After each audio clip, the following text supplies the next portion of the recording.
Ministro, bom dia. Yeah. E vamos começar falando de economia. O senhor deixou o Ministério da Fazenda há pouco tempo, com previsões de um crescimento maior da economia brasileira, e a gente vê uma certa frustração em relação aos números. O Brasil enfrentou uma crise seríssima de uma semana por causa dos caminhoneiros. Agora, eu queria saber do senhor o que tem de acontecer para que a economia brasileira não viva esses movimentos cíclicos de recuperação que nós estamos vendo. É o chamado voo de galinha, Cresce um pouquinho, de repente acontece alguma coisa e para de crescer. Pela sua experiência no Ministério da Fazenda, quais as mudanças estruturais que têm que acontecer para que a gente possa confiar num crescimento de longo prazo?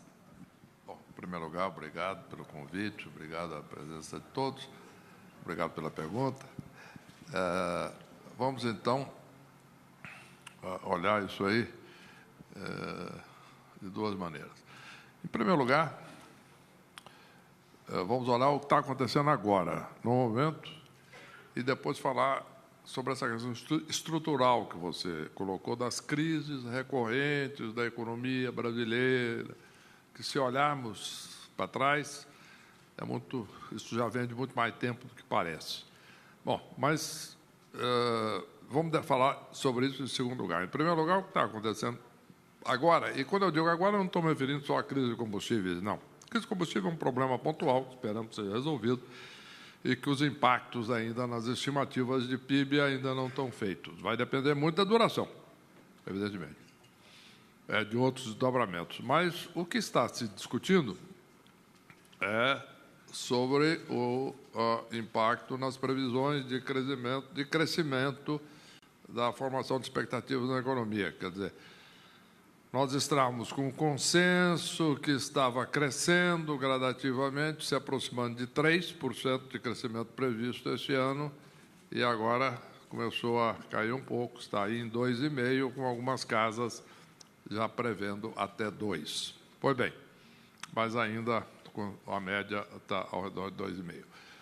A razão disso é muito simples. Quando a economia brasileira começou a sair da recessão em 2016, depois que assumimos e começou a haver a recuperação da confiança, essa recuperação da confiança ela se refletiu, entre outras coisas, no que nós calculamos no Ministério da Fazenda, na época, como índice de condições financeiras, que é algo que não é muito usado. Algumas instituições internacionais calculam isso para algumas economias. É algo que leva em conta, principalmente, a taxa de juros, de médio prazo e longo prazo, taxa de juros longa, vamos dizer, também as condições de prêmio de risco, que se refletem um pouco na taxa também, evidentemente, e também outros indicadores, como Bolsa de Valores, mercado de câmbio, etc, etc, etc. Pois bem, naquela época, em 2016, o índice de condições financeiras melhorou muito e foi melhorando durante o ano de 2017, e isso foi um fator muito importante na recuperação da economia, além da recuperação da confiança dos investidores, dos empresários e dos consumidores. Tudo isso impulsionou e aumentaram os investimentos de forma substancial. Quer dizer, um movimento reverso àquele que tinha acontecido em 14, 13, um pouquinho 13, 14, bastante, 15, 16, muito, em que a recessão foi, basicamente, liderada pela queda de investimentos muito forte e, a partir daí, outros fatores. O que nós estamos vendo agora é uma outra reversão, é uma reversão no sentido de uma piora das condições financeiras, isto é, um aumento do juro longo, uma certa pressão no câmbio, a Bolsa ajusta um pouquinho, de um nível, evidentemente, muito elevado, subiu bastante, etc. Mas não há dúvida, uma piora das condições financeiras. E qual é a razão disso? A razão disso, na minha visão, é muito importante, é muito simples. São as eleições, as perspectivas eleitorais.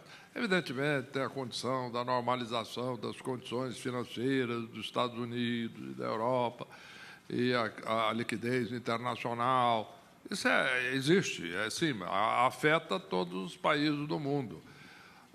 Mas isso é algo que já está precificado. já há bastante tempo, desde que o Ben Bernanke lá atrás começou com o tapering, etc., etc., isso, depois todo o mandato da Janet Yellen no Fed, etc., todo esse processo já é um processo de normalização das condições financeiras americanas, pela retomada normal da atividade, o índice de desemprego muito baixo. Então, o Fed já está anunciando já há bastante tempo, já praticando a subida da taxa de juros. Então, isso não é grande novidade. Isso está no preço. E existe um efeito no mundo todo, principalmente nos países emergentes. Agora, no caso do Brasil, a perspectiva eleitoral, ela cria uma incerteza, porque muitos candidatos aí estão propondo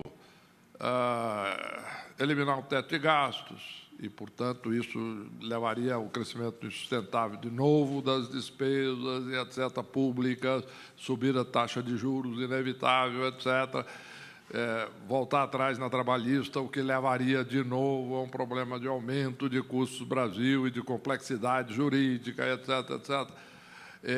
Então, todo esse processo de reversão e de volta atrás, mesmo que isso seja apresentado como algo progressista, etc., isso gera uma cautela do investidor. Por exemplo, eu fui numa grande conferência global, tinham lá 600 investidores na sala, há poucas semanas, e todos me disseram, olha, nosso orçamento para o Brasil está aprovado, temos um programa intenso de investimentos, estamos muito otimistas com o Brasil, mas vamos aguardar o desenvolvimento do processo eleitoral. Agora, ministro, essa questão eleitoral, a realização das eleições e as incertezas em relação aos candidatos, tudo isso já estava presente na virada do ano, já se sabia mais ou menos quem poderiam ser os candidatos e mais ou menos a postura de cada um deles. Não houve, paralelamente, uma confiança exagerada na reação da economia em termos de mercado de trabalho, redução de custos de crédito, não houve? Porque a gente está vendo uma correção geral das projeções dos economistas, não só do governo, então é sinal que se contava com um cenário melhor, porque a eleição em si não é uma surpresa. Eu acho que é, no seguinte aspecto. Por exemplo, só para olhar à frente, só não olhar para trás. Hoje nós temos um quadro definido na pesquisa de intenção de voto hoje. Isso não quer dizer que está definido para a eleição. Então, uma coisa é você hoje ter candidatos dos extremos em posição de liderança na pesquisa, mas muitas pessoas, muitos investidores, muitos consumidores acham que isso é transitório. Outra coisa é se nós chegarmos em outubro e o resultado, de fato, confirmasse isso. Bom, aí seria outra coisa. Então, seria uma surpresa para muita gente.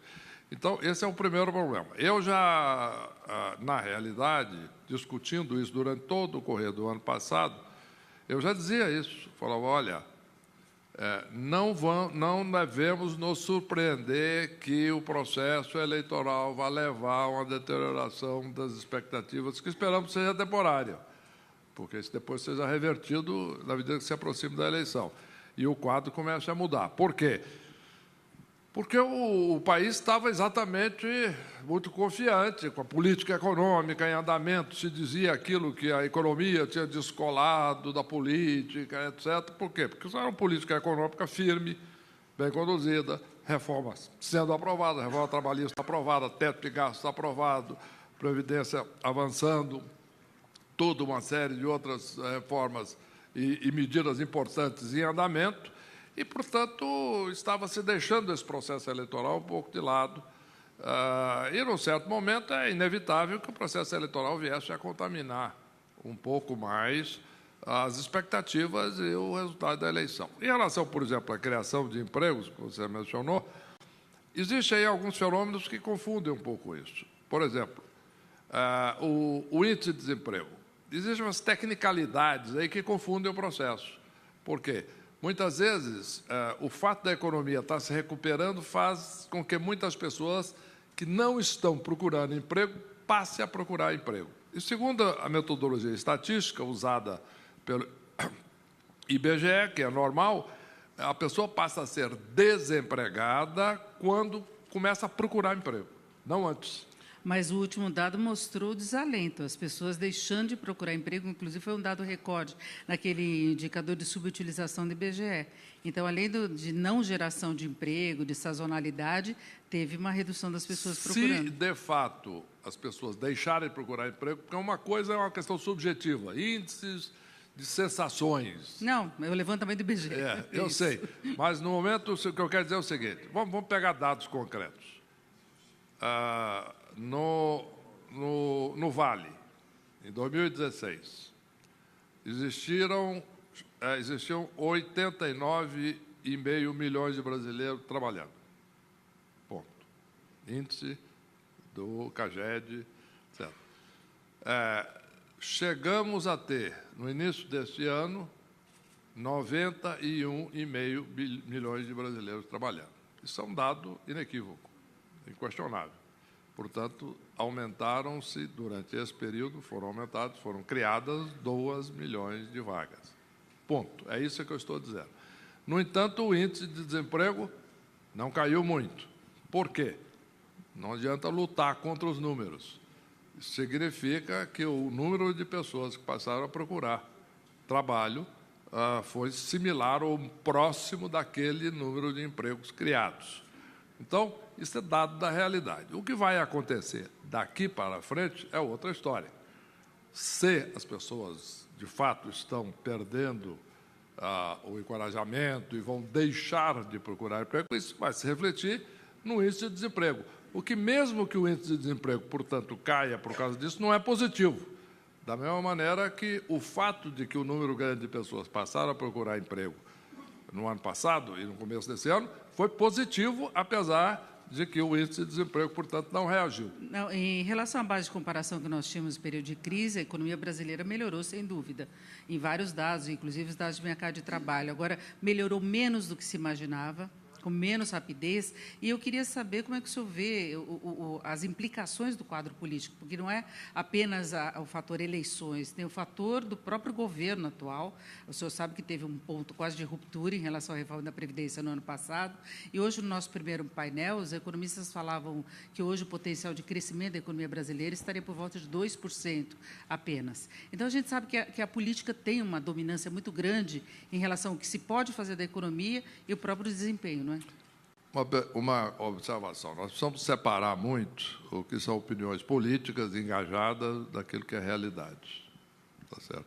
Vamos nos basear na realidade. Se nós pegarmos a taxa de crescimento do Brasil dos últimos 25 anos, 30 anos, etc., e ajustarmos pela evolução da demografia,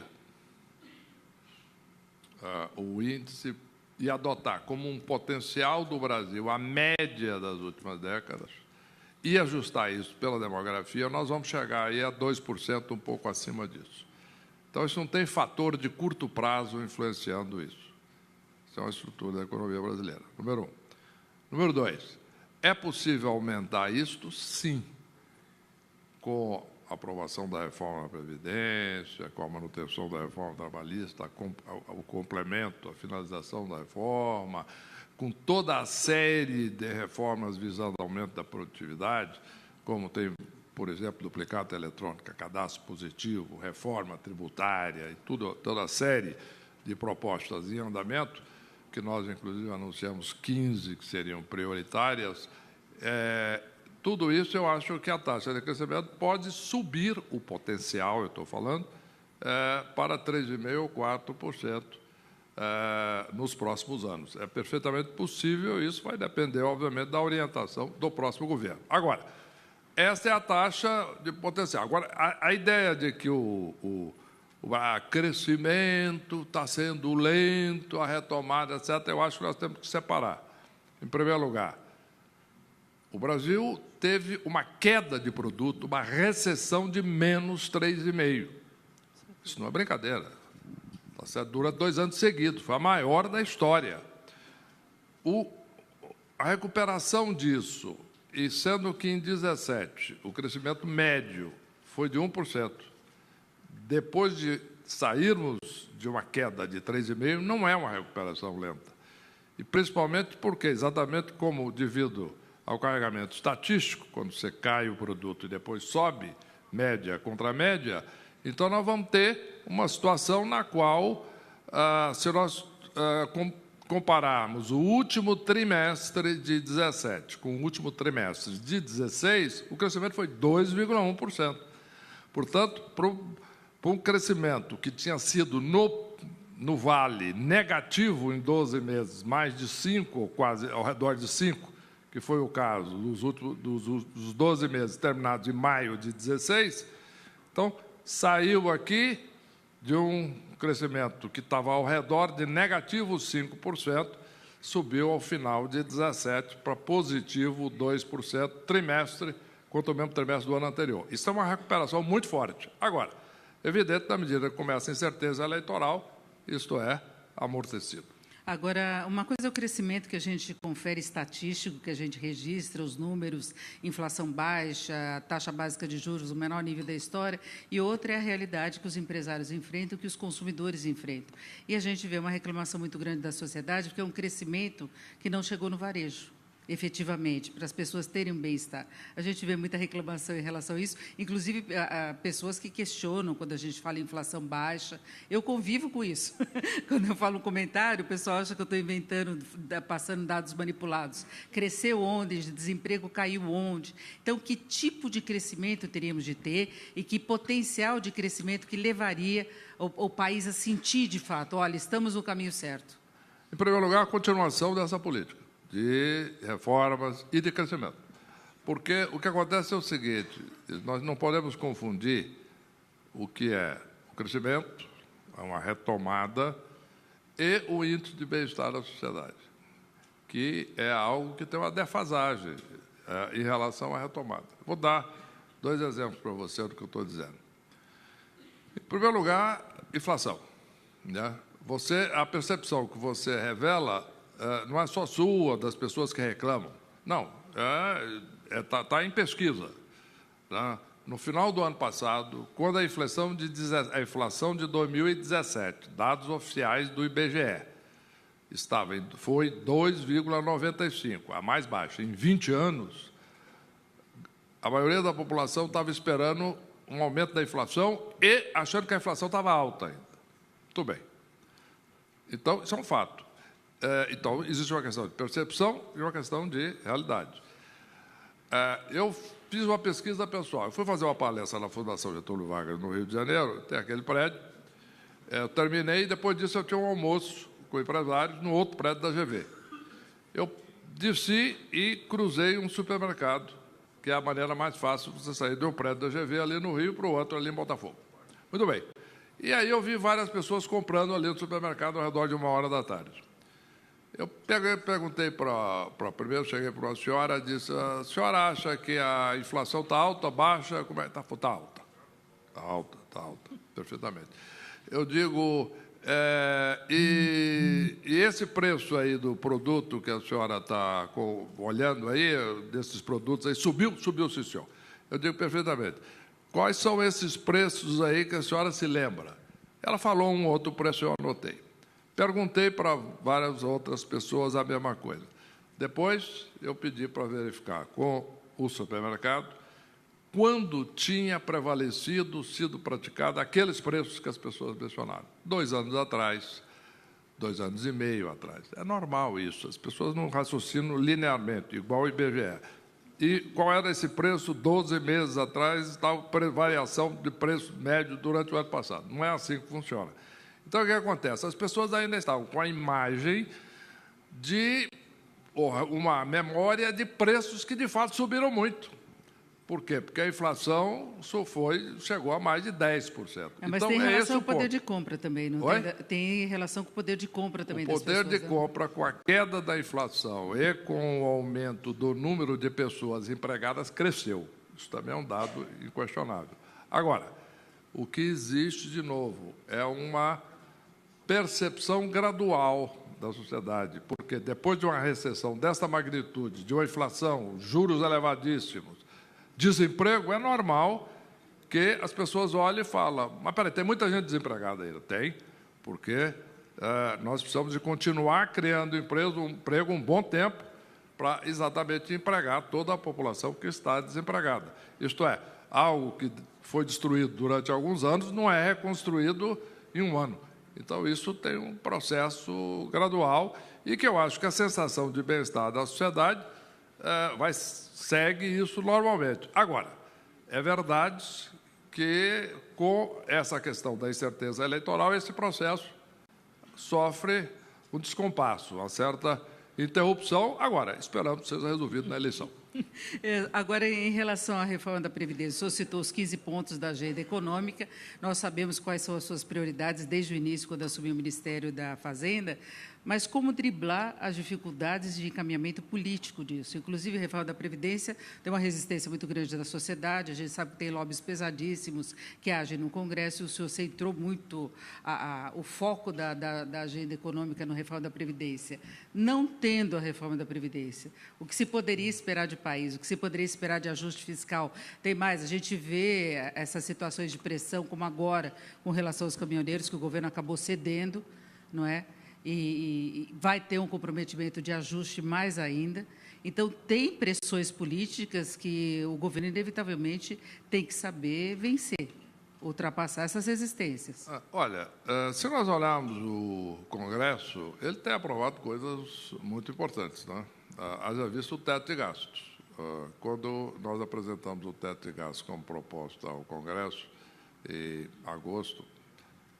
setembro de 2016, foi encarado com grande ceticismo. A reunião com investidores do mundo inteiro me dizia: não, isso não será aprovado no Brasil jamais. Quando os congressistas vão criar uma regra constitucional em que limita a própria capacidade do Congresso de aumentar despesas livremente. Eu acredito que será aprovado, e foi. Então, isso é um dado da maior importância. Foi aprovado uma emenda constitucional, 3/5 das duas casas em 2 turnos. Posteriormente, foi aprovada a reforma trabalhista. Há anos eu ouço essa discussão, essa preocupação e esses relatos de problemas no Brasil. Empresa, por exemplo, alguns anos atrás, um presidente de uma grande multinacional me dizia: olha, nós temos uma presença grande na Europa, nos Estados Unidos e no Brasil. Mas, por exemplo, temos lá 70 mil funcionários nos Estados Unidos, 70 mil funcionários no Brasil. É uma empresa grande, diversificada, em todos os países. Nos Estados Unidos, eles tinham, na época, 27 causas trabalhistas em andamento. 2 advogados de período parcial. No Brasil, eles tinham 25 mil causas trabalhistas, com mesmas práticas. 150 advogados. Então, isso é custo Brasil. Quando se pensava que seria possível fazer uma reforma trabalhista? Foi feita a reforma trabalhista. Está em andamento o processo agora de regulamentação e etc. E vai por aí, quer dizer, uma série enorme de reformas importantes. A questão da Previdência, sim, é algo que não foi possível ser aprovado no ano passado, e eu acho isso normal. A reforma da Previdência é controversa em qualquer lugar do mundo. Haja vista aqueles que acompanharam na época e que se recordam da discussão da reforma da Previdência na Alemanha. A Alemanha, um país rico, muito produtivo, etc. A reforma da Previdência foi um problema, inclusive, político muito grande. Na época, o social-democrata lá, inclusive o Schroeder, perdeu a eleição por causa disso, etc. Foi um negócio complicado. Isso na Alemanha. Agora, a minha observação sobre isso é o seguinte: nós não vamos discutir se a reforma da Previdência vai ser feita no Brasil. A discussão é quando. Então, mas colocando esse quando, o fato de a gente ter um teto de gastos não pode criar uma situação insustentável, seja quem for o próximo governo, porque a gente pode considerar que, mesmo que seja um governo que tenha articulação política, que tenha apoio popular, ele vai levar alguns meses para conseguir aprovar a reforma da Previdência. E mesmo o projeto que foi interrompida a votação, ele já tinha sido bastante cortado em relação ao projeto original. Então, a gente teria um tempo de maturação, de os resultados começarem a aparecer. Aí, como lidar com o teto de gastos? Olha, muito simples. E 2 coisas aqui, vamos por partes. Né? Em primeiro lugar, o teto de gastos será seguido esse ano, muitos duvidavam disso, será seguido esse ano. Não, estou falando de 2019, quem assumir em 2019. Vamos chegar lá. Eu estou começando agora, para ir passo a passo. Depois será seguido em 2019. Agora, você vai dizer o seguinte: bom, e se não aprovar a reforma da Previdência? Se não aprovar a reforma da Previdência, o problema não é o teto de gastos. O problema é a sustentabilidade das contas públicas brasileiras. Mas o teto é uma limitação legal. O teto de gastos é algo que é uma solução, não um problema. O teto de gastos coloca um limite que torna mais clara a necessidade de fazer a reforma da Previdência. Número 1, a curto prazo, é isso que eu ia lhe dizer, em relação aos anos seguintes, principalmente 2020, 2021, se a Previdência não estiver aprovada, e, portanto, as despesas chegarem ao teto de gastos, o que acontece? Ou ultrapassarem, existem mecanismos autocorretivos, que, num prazo de poucos anos, ele funciona. Por quê? Congela funcionários e servidores públicos em termos nominais, por exemplo. É forte isso. Subsídios. Não é mais possível fazer subsídio. E congela, em termos nominais, salários de todos os poderes. Está na Constituição. Subsídios. A mesma coisa. Não concede novo subsídio, não renova, não faz nada, congela em termos nominais o existente. Então, existe toda uma série de medidas muito fortes que permitem a sustentação no primeiro momento, sim, e abre as condições para uma discussão muito mais produtiva sobre a reforma da Previdência. O que eu quero dizer é o seguinte, se não fizesse o teto de gastos, nós íamos estar com a despesa pública, possivelmente a nível superior ao que está, subindo numa trajetória insustentável e estaríamos numa discussão muito mais complicada sobre Previdência, porque isso não estaria transparente. Quando não há o teto, fica parecendo que é só o governo aumentar o déficit, tomar mais recurso emprestado e continuar gastando, e isso seria insustentável. Mas nós estamos falando de uma sustentação financeira, isso tem implicações sobre o andamento da economia, sobre a capacidade de investimento do governo, não? O congelamento de salários, o corte de despesa, claro que é uma cobrança da sociedade que se tenha uma redução da máquina pública, das despesas, mas a gente tem o outro lado do potencial de crescimento da economia. Pois é, mas temos um outro lado também, que é o mais relevante, de que o governo não cria dinheiro. Então, não é só questão de demandar recursos e gastar. Isso é que fizemos muito tempo. Tivemos até hiperinflação no Brasil por isso. Isto é exatamente por isso que nós tivemos um aumento da taxa de juros, um aumento da inflação e recessão, a insustentabilidade das contas públicas. Em resumo, gastar, muito bom, etc., dar benefícios, subsídios, aumentar salário e fazer investimentos. Tudo muito bom. Agora, por outro lado, o governo, apesar de toda essa restrição, o ano passado teve um déficit primário de 125 bilhões de reais. O déficit previsto este ano é 159. Então, o que isso, apesar de todo esse controle, apesar do teto, o que acontece? Se nós não enfrentarmos essa questão e resolvermos a questão da evolução das contas públicas brasileiras, nós teremos uma situação insustentável. É o caso da Grécia. O que aconteceu? A Grécia, o governo ficou insolvente, quebrou. Eles tiveram que cortar salários e mais, eles cortaram a aposentadoria de quem estava aposentado. Cortou uma vez, não foi suficiente, cortou duas vezes, não foi suficiente, cortou 14 vezes. É dramático isso. Por quê? Porque isso não era sustentável, não era financiável.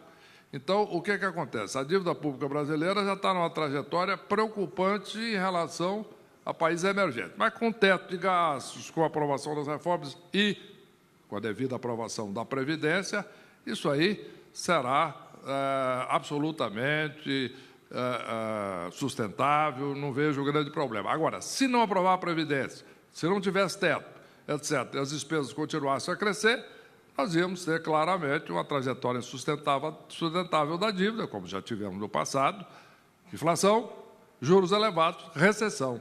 Bom, aí a situação ia entrar num ciclo vicioso. Agora, quando o senhor propôs o teto dos gastos e a equipe econômica contava com a reforma da Previdência, não? O senhor achava que seria aprovada no ano passado?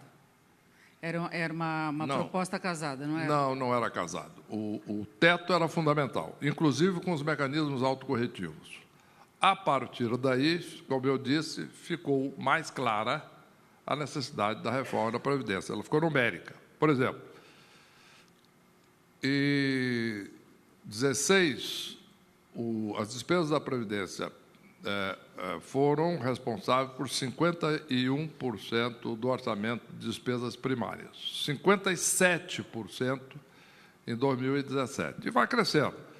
Em alguns anos chega a 80%. Então, isso é claramente insustentável. E isto mostra a todos, né, inclusive os parlamentares, de que isso não é sustentável e, portanto, nós teremos que fazer a reforma da Previdência. Agora, se não fizesse nada disso, nós ainda íamos estar naquela trajetória de aumento de despesas, de confiança caindo, de insegurança e da recessão que nós estávamos. Em resumo, é importante, sim, botar limites e, a partir daí, discutir as soluções. O fato é que, com o teto, a confiança foi restabelecida, a economia voltou a crescer, saiu da maior recessão da história. O que nós estamos agora é um processo normal de uma certa incerteza em função do processo eleitoral, de novo, que tenho segurança que será resolvido pela eleição. Bom, nós tivemos o primeiro painel focado muito nessa questão da necessidade de ajuste das contas públicas. Os economistas concordaram que não teria muita alternativa para o próximo candidato que não passar um recado aí de austeridade, de comprometimento com o ajuste. Agora, a gente tem um outro lado social, que eu acho que pesa muito em gestão de governo, as cobranças que se pode ter em função de a economia não avançar, de não ter um crescimento satisfatório, redução de desemprego, e nós vimos que a pressão é muito forte. Nós tivemos essa mobilização toda dos caminhoneiros, sem entrar no mérito, o nível de apoio da população a eles e a forma como a população se colocou contra o governo, contra a carga tributária muito alta, em geral, contra aumento de combustíveis, que era uma coisa que já estava pressionando antes. Eu estou citando só como exemplo, nem para a gente entrar nessa discussão específica dos caminhoneiros, mas do grau de insatisfação da sociedade com relação... O ajuste fiscal tem um custo em termos de bem-estar da sociedade, embora seja fundamental para o crescimento, não é? Olha, você falou em três coisas, e as três coisas, se você notar, se critica isso, só que aí fica contraditório. Vamos chegar lá. O governo tem que conseguir conciliar tudo isso. Eu entendi. Vamos chegar lá. Vamos por partes. Olha aí. Primeiro, você disse, de fato, as pessoas querem mais investimento, querem mais benefícios, etc. Perfeitamente. Ótimo. Em resumo, querem mais despesa pública. Ajuste fiscal não é popular. Não, crescimento. Não, calma, devagar. Segundo, mas a carga tributária está muito elevada. Perfeitamente. A carga tributária está muito elevada. Mas não pode ficar... Nós vamos crescer despesas, vamos ter que crescer a carga tributária para sustentar. Senão, nós vamos ter um problema. A dívida vai crescer para patamares sustentáveis. Você gasta mais do que arrecada, você toma dinheiro emprestado, tem dívida. Muito bem.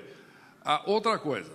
Agora a questão do crescimento. Exatamente o controle das despesas, e o teto, como eu mencionei, a recuperação da confiança, etc., levou ao crescimento. E eu concordo e digo isso, já falo isso há muito tempo. A melhor política social que existe é o emprego. Né? Importante, concordo, sempre apoiei lá atrás, desde que fui presidente do Banco Central, ainda no governo Lula, eu apoiei a criação do Bolsa Família, acho necessário para dar exatamente o apoio àqueles que estão fora do mercado de trabalho, da base social, perfeitamente. Programas sociais são importantíssimos num país como o Brasil. Agora, a melhor política social é a criação de emprego.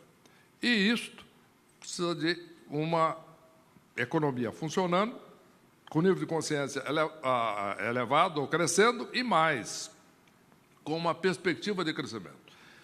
E uma continuação desse crescimento por um longo período. Você mencionou apenas que eu disse que voltaria a isso. A primeira coisa que você mencionou é a questão das crises recorrentes no Brasil. Sim, nós tivemos uma crise no final de 50, levou à mudança de regime de 64, quando tivemos, inclusive, inflação. Nós tivemos, depois, o milagre brasileiro, na década de 70, cresceu muito, tomou recursos no mercado internacional, se endividou excessivamente. De novo, teve o Setembro Negro de 82, em que o Brasil teve problema de insolvência internacional. A partir daí, nós tivemos a hiperinflação, depois teve a moratória da dívida externa, depois Plano Collor, a estabilização do real. O Brasil voltou a crescer. Posteriormente, nós tivemos, de novo, a crise de 98, Acertou a situação, lei da responsabilidade fiscal, etc., 99, de novo em 2002, problema, e essa crise gravíssima de 15 e 16. Portanto, é um padrão recorrente. Por quê? Porque o total de despesas primárias do governo federal, em 1991, era de 10,8%. Em 2016, chegou a 20%, dobrou. E, claramente, chegou um determinado momento em que isso ficou insustentável, principalmente pela aceleração disso nos 4 anos de 2011 até 2016. Portanto, dos 5 anos. Portanto, muito importante dizer o seguinte: sim, o país tem que crescer, sim, o país tem que fazer, com esse crescimento, ter arrecadação e garantir políticas sociais, e sim, o país tem que, para isso tudo, ter uma política sustentável e políticas que não só garantam o crescimento no potencial, mas também um aumento da produtividade para que nós possamos produzir mais e melhor. É esse o nosso programa de ação. Nós chegamos ao final aqui da nossa conversa. Eu agradeço muito do Henrique Meirelles, eu agradeço todos os que estiveram presentes aqui no nosso evento.